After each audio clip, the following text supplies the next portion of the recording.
পরেছিলাম একটা অন্য শাড়ি, কিন্তু সবাই জোরমোর করে বলছে তোকে লাল আর সাদা শাড়ি পরতেই হবে, কিন্তু হাতে দেখো এই টাইম নেই, কিছুই পরিনি, জাস্ট একটু লিপস্টিক ছিল, তারপর লিপস্টিকটা একটু পরে নিয়েছি আর শাড়িটাই জাস্ট পরে নিয়েছি, না হলে যা ছিল সেই ব্লাউজেই আমি চলে যাচ্ছি, কেননা খুব তাড়াহুড়া, সবাই বার হয়ে গেছে।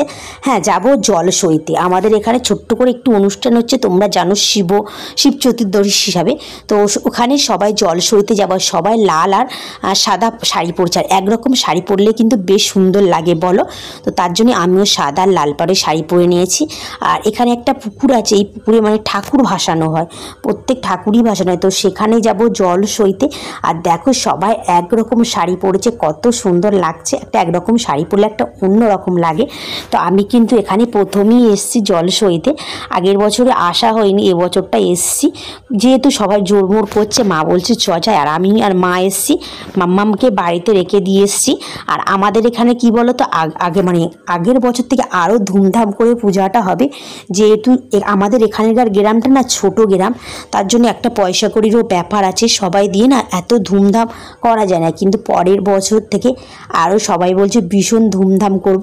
আর দেখো আমি না ঝটপট সেজেছি, কেমন লাগছে বলো, কিছুই আজ পড়তে পারি, যে ভেবেছিলাম একটু, সবাই দেখো মাথায় ফুল দিয়েছে, মানে ওই সাইডেগুলো, আর এখানে আমার যারা ডান্স করছে, আর পিছনে যাটাকে বলছে একটু ডান্স করো, তো বলছে ভালো গান হচ্ছে না, কী ডান্স করব বলো। সত্যি গাইজ, ভালো যদি গান না হয়, মানে নাচের তাল তো আসেই না, তো দেখো আমি তো নাচতে টাচতে পারি না, তো ওদের সাথে একটু তাল দিচ্ছে, কী আর করবো বলো।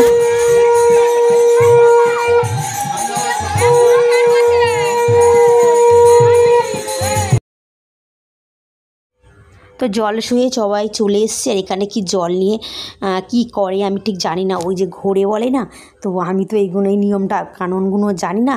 তো আমাদের এখানে কিন্তু ভীষণ ভীষণ মজা হচ্ছে, তোমরা আগের বছর থেকে আমাদের এই শিবরাত্রির এখানে সবাই চলে আসবে, আমরা কিন্তু এই 3টে দিন ভীষণ আনন্দ করি। আর কি বলো তো, এখানে তো সবাই আরও শিবরাত্রির দিন সব এখানকার প্রত্যেক মেয়েরা সব শাড়ি পরে, আমি তো শিবরাত্রি করি না তোমরা জানো, তো আমি রাত জাগি না। তো চলো আজকের মতো টাটা, কেমন লাগলো অবশ্যই বলো।